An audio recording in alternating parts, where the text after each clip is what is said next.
Okay, good evening and welcome to our episode 35. As always, we will start with our gratitude attitude. So please gently close your eyes, take a deep breath.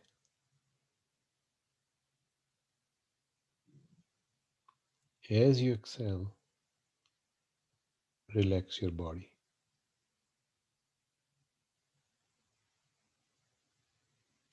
Take another deep breath,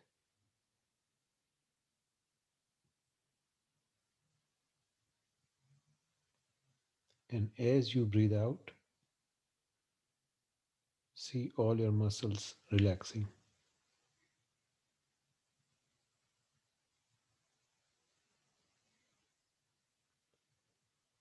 Take one more deep breath,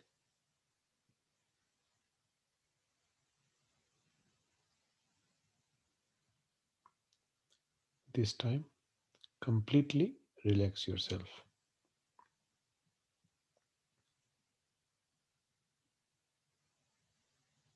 Now, think of one thing that happened in the past 1 week which you are personally thankful for.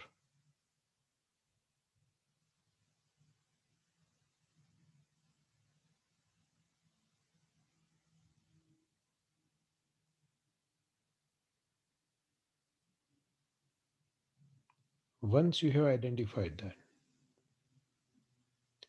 think about why you are thankful.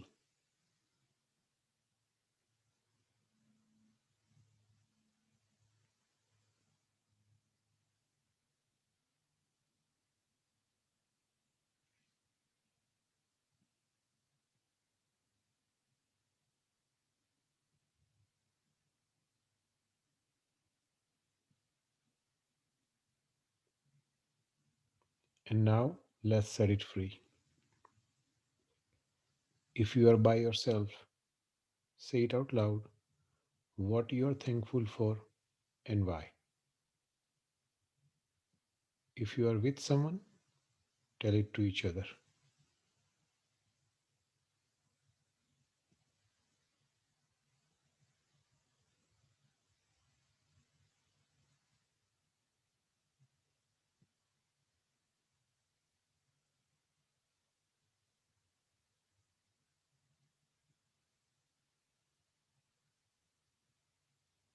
Wonderful. So, we have discussed the dreamlike nature of the phenomena as well as lack of inherent existence of all phenomena in the past. Over the next few weeks, I want to discuss a very deep and profound subject called emptiness. Before we talk about what emptiness is, we need to make sure we know what it is not. Emptiness is one of the most misunderstood concepts in spirituality. Emptiness does not mean nothingness, and this is very important. It doesn't say nothing exists at all. It says that all phenomena are empty from their own side, and that's the key distinction here. From their own side, meaning separate and independent existence. The English language defines emptiness as the feeling of loneliness, but that's not emptiness at all. In Sanskrit, emptiness is called shunyata. Emptiness or shunyata is the true nature of all phenomena. It means there is something, and that something is ready to take any form that is necessary. So there's a huge difference between emptiness and nothingness. Different people grasp this concept of emptiness in different ways. So I'm going to try to get an explanation in two distinct ways. Hopefully one of them sinks in. Right? It's a very tough subject. Let's see what we can do. We'll chip it away slowly. First, let's look at the physical way of looking at emptiness. Before we take a look at this, we need to look at how space is defined. There are two types of space: producing space and non producing space. And before I go on, just real quick, space is known as Akash, if you will, in Sanskrit. For example, if we see there is a brick wall, and if we try to go through a brick wall, we'll fall down, as there is no way to go through this brick wall. So the brick wall itself is called producing space. On the other hand, space where you can easily move through is known as non producing space. So let's look at an example. If you look at an empty room, you will notice there is nothing but space. Now, if we put a chair in that room, obviously a chair is occupied in the room. The chair is called producing space. But there was space there where there is chair right now. Where did that space go? That space that was there before the chair is known as non-producing space. The space occupied by the chair is the emptiness of that chair. The space occupied by the chair is known as the emptiness of the chair. Another thing to keep in mind is that the chair and the space occupied by the chair are not separate phenomena. They are one and the same. They are non dual, if you will. And this is a very important point to note, that the chair and the emptiness of the chair are one and the same.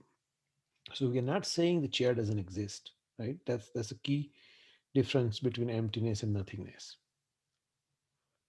Another way to look at this is that emptiness is a way of looking at the world as it is without adding or subtracting anything from it. What does that mean? Let's say we see a series of events through our eyes in our heads that normally bring up some kind of feeling in us, right? Sometimes positive, sometimes negative, sometimes neutral. Once that feeling surfaces, we tend to identify with that feeling and get wrapped up with our eye about that feeling. This is what causes all suffering. The more we got involved in it, the more it sucks us in. It's like a drama, right? Instead, if we look at those events from an emptiness lens and not react at all, but just observe, you will notice that feeling is empty of anything to identify that. It's very difficult to do, of course, because we all get wrapped up through our ego, our emotions, our self cherishing nature, and whatnot. But if we try that and not get involved, not get absorbed, then that's the true meaning of emptiness. We clearly see this. We'll realize that labeling or identifying everything with our I is the cause of our stress, anxiety, and so forth. When we drop that I, we are free from all the drama. I know it's easier said than done, but that's one key to true happiness. So it's two different way of looking at emptiness, one from physical standpoint and one from emotional or mental standpoint, right? And whichever is easy to grasp for you, that will make sense. And what we'll do is, over the next weeks, we'll keep adding to this. However, all of these lead to one single goal. They are targeted to get people to focus on what is important as opposed to day thoughts of anger, attachment, jealousy, hatred, and so forth. If we look at the world from an emptiness point of view, our delusions will gradually decrease and eventually will be eliminated. This will allow us to operate from a happy state of mind. A happy state of mind brings inner peace, allowing us allowing us to be aware. An aware mind is a perceptive mind.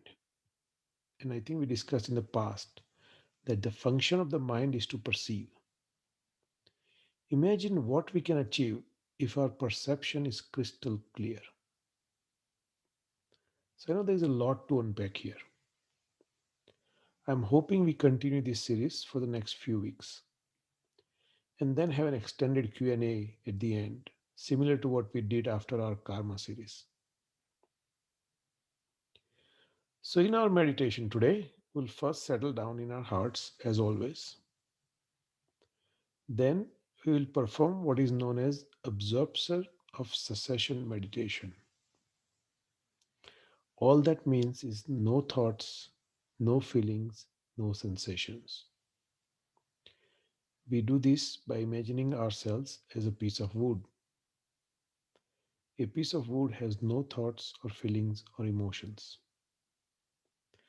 Just like that, we'll stay still in our mind, experiencing deep space, and we'll hold that peace as long as we can. So, if you're ready, let's begin. Let's get into our meditation posture. Please get into a cross seated, cross legged position. If you are sitting in a chair, just keep your legs straight. Make sure your back is upright. Keep your mouth just a little bit open. That will remove any tension you may be carrying in your jaws. Gently close your eyes. Put your palms in your lap, right over left,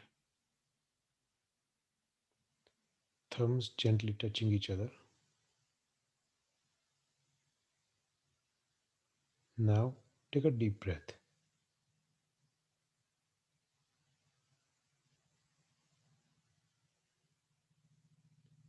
As you exhale, relax your body.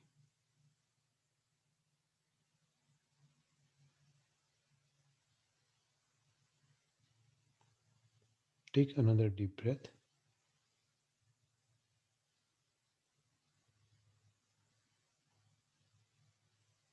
and see all your tension melt away.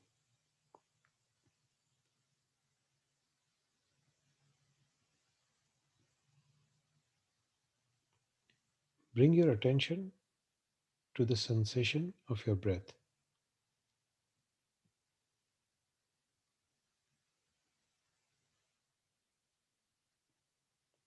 Feel the cool air at your nostrils when you inhale.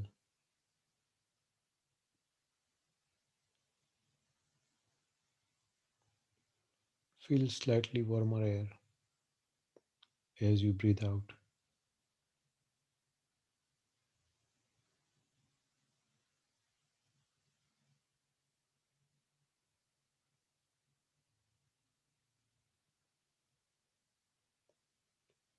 Continue to focus on the sensation of your breath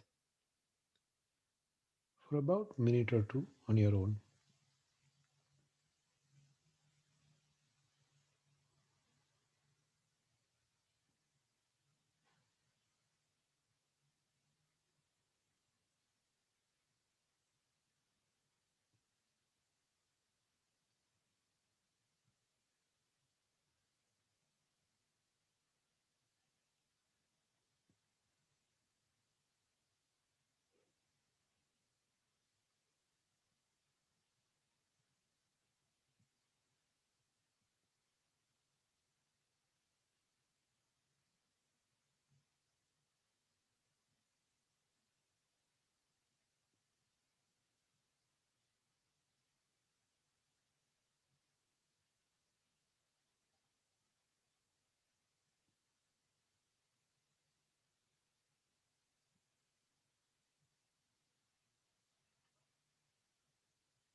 Now, bring your attention at your heart.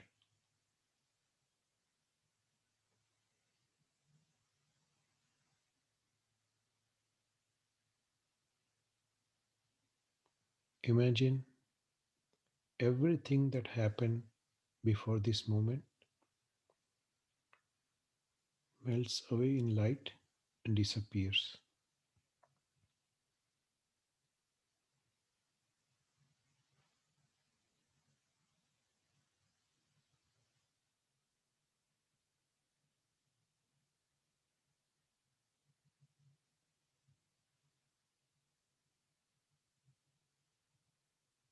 Things in the future are not here at all. It's just this moment.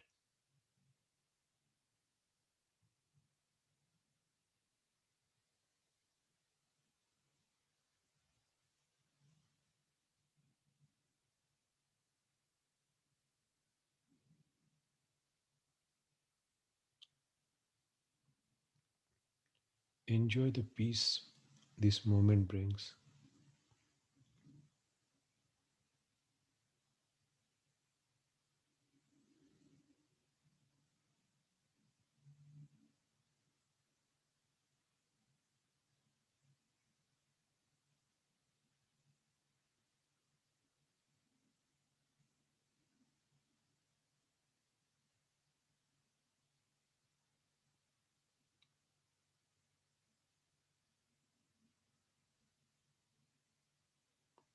Let this peace build itself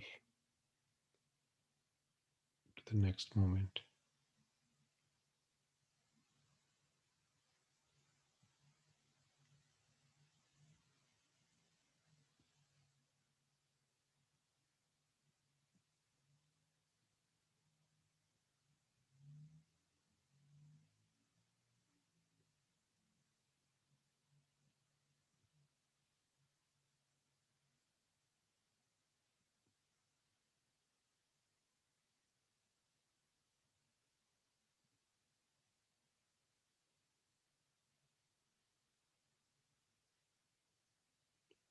Now imagine yourself as a piece of wood. A piece of wood has no thoughts, no feelings, no emotions.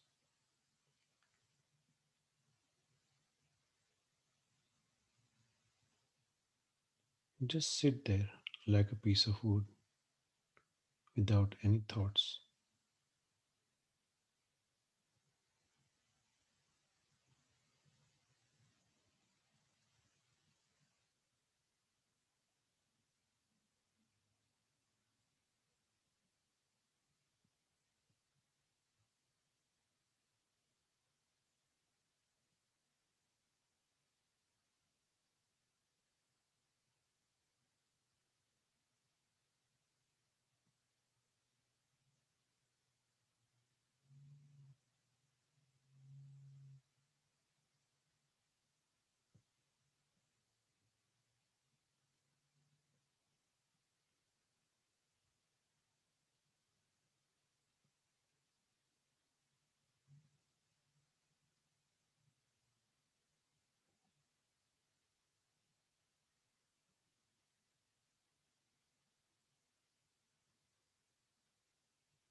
If you find yourself thinking some thoughts, just remind yourself you are like a piece of wood which has no thoughts, no feelings, and no emotions.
If your thoughts have carried you to some faraway land, please come back.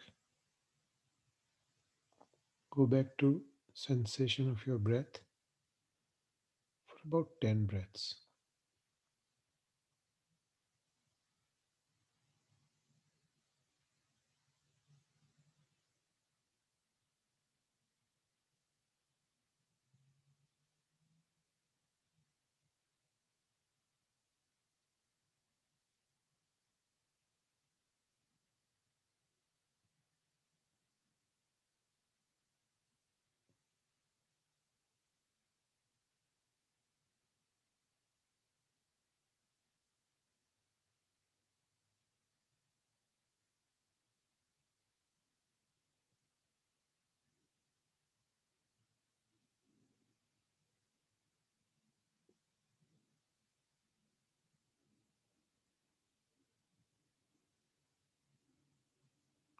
Remember, you are a piece of wood, no thoughts, no feelings, no emotions.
If you have an urge to itch or move, again remember, a piece of wood has no such feelings.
If you find yourself thinking, just remind yourself you are a piece of wood, no thoughts, no feelings, no emotions.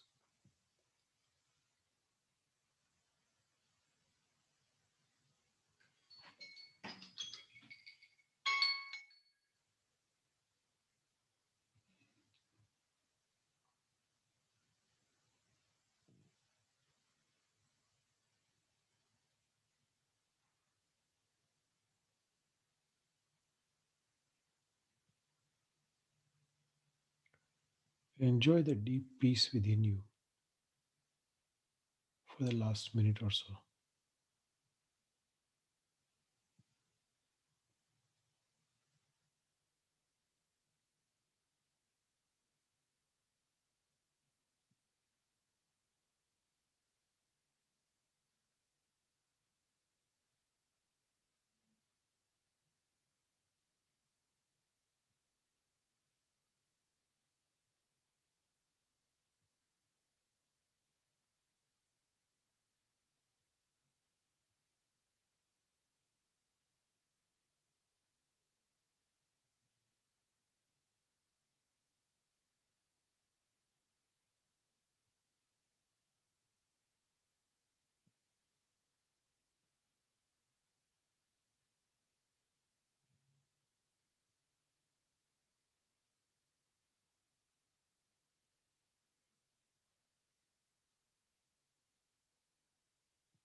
When you're ready, gently open your eyes.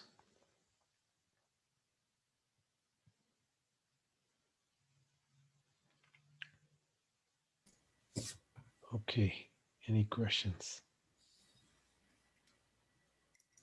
Nira, Hanka.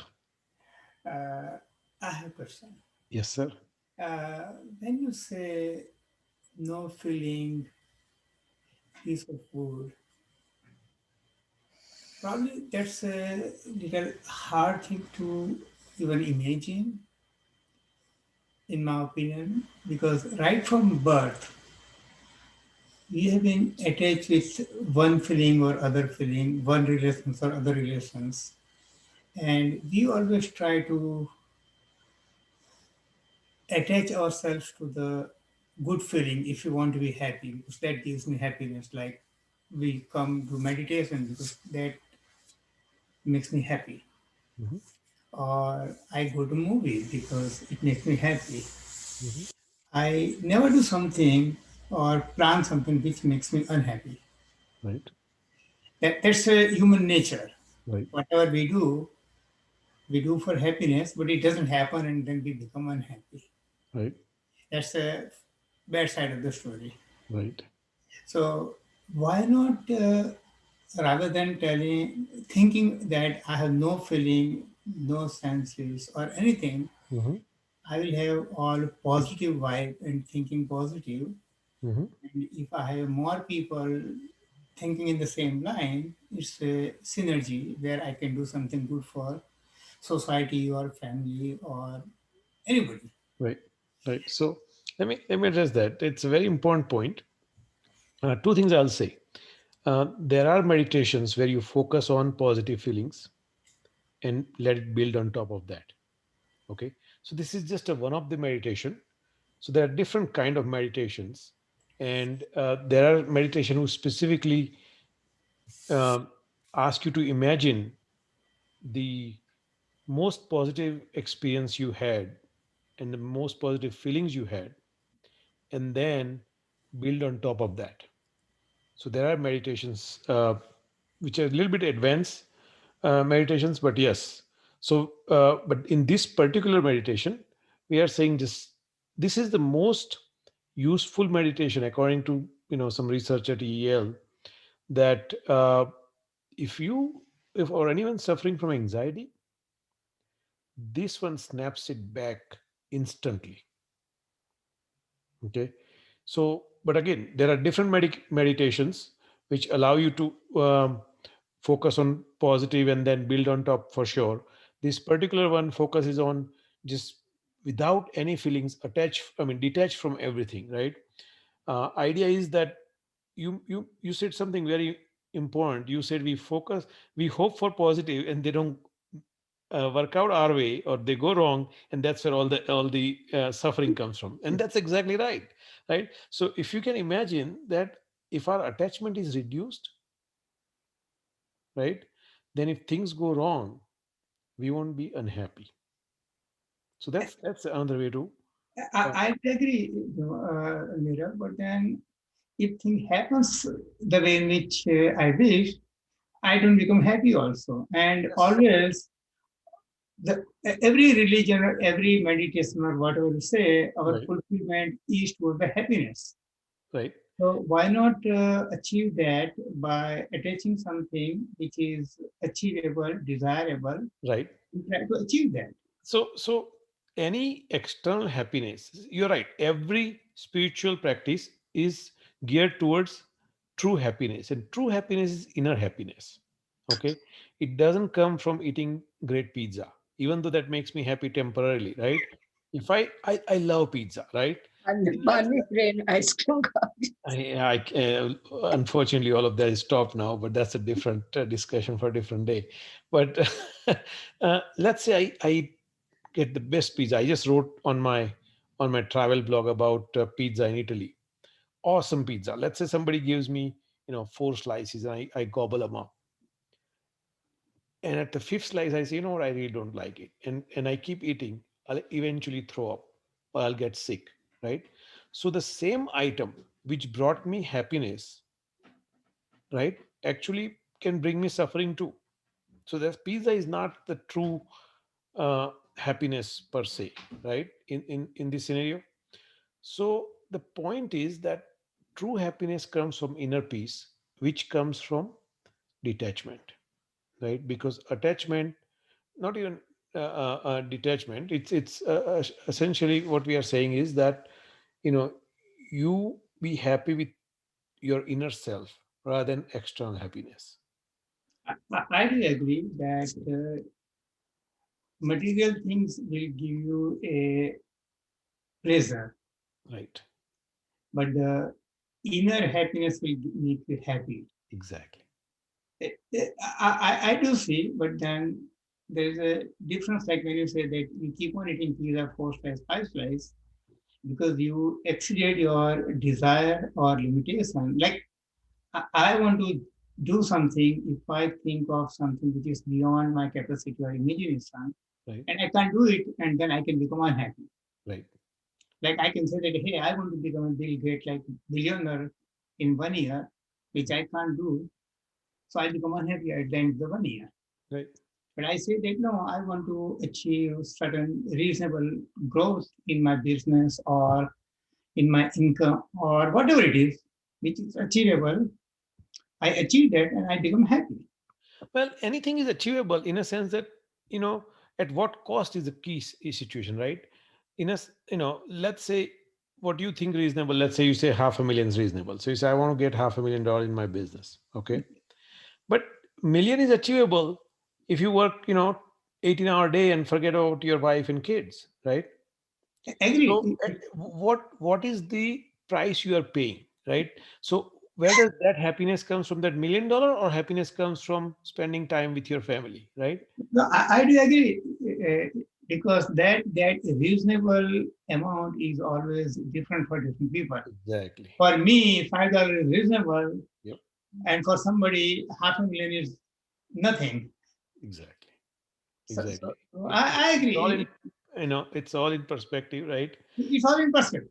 And that's the key thing is to make sure. And if we are, see, that's the thing, right? Uh, if we are chasing something, money or whatever relationship, or I want this girl to like me or whatever that happens to be, right? If we are chasing something, then if that doesn't turn out our way, we will become unhappy. Yeah. Instead, if we are within ourselves, if we are happy internally, then that chase is not necessary. We are happy with what we have. Doesn't mean we don't try to do different things, but that doesn't define our happiness. And that's the key point I'm trying to drive here. But that inner happiness comes from some sort of a satisfaction that you have achieved something in your life. No, sir. No, sir. That's where we differ. Inner happiness cannot come from external stimulus, right? That's where we differ, because if you are looking for external stimulus, there is no limit, right? It's an expansive universe out there. Unless you are Jeff Bezos, there's always one guy who has more money than you. And I think from what I understood, he became number two recently, and Elon Musk may have. taken him over. But regardless, point is, unless you are that person, there's always one guy who has more than you, more money, more prestige, more whatever you are after, right? No, So I'm not talking about you are looking for more money, because that is where I agree with you that any amount of physical surroundings, a property or building or money, right, cannot make you happy.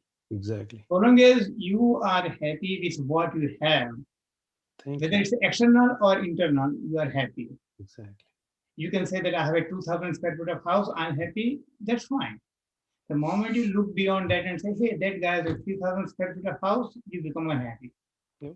It's the keeping And up you with build Joneses, 3,000 right? square feet of house and you look for somebody who has got 4,000 square feet of house. So this guy, look him up if you get a chance. Guy named Timber Hawkeye. Okay, Hawkeye, Timber Hawkeye. He has a podcast as well. So he was a marketing director in some tech firm in San Francisco. Very successful guy by all means, and he just wasn't happy. Right? He has a nice girlfriend, all that good stuff. Wasn't happy. So he went through different processes and whatnot. He went through some spirituality training, and he became a minimalist. He went to Hawaii, and he was living in a 10 by 15 room with a bathroom. He got rid of everything he ever had. Okay. And he says he never was more happier than when he was at that time. Okay. So what I'm trying to say is that happiness does not come from your achievements or your this or your this or that. Happiness comes from within, and Uh-huh. we must I, cultivate I that. 100% agree with that, Nirav, that it comes from within, that Yeah, any amount of physical, exactly. uh, uh, luxuries Yeah, cannot make me happy or anybody happy. exactly. And we must cultivate that, right? I mean, it's because we are trained in this material world for so long. So we have all these habits and mindsets. So it's tough to chip it away. But we must cultivate that inner happiness so that nothing external will disturb our peace. Yeah? Okay. All right. Now, anybody else think I hijacked the session? No. Any other questions? Okay, so let's go ahead. Premal, do you have a question? No, I was just going to say, I have some questions, but we'll wait for 2, 3 sessions. Today's was, Okay. it'll take a little bit grasping. Yeah, and if you like, go ahead and email me that so that you don't Yeah. forget, in 3 weeks, right? Yeah. So that Yeah. we'll compile all that. Yeah. Okay. Yeah. All right.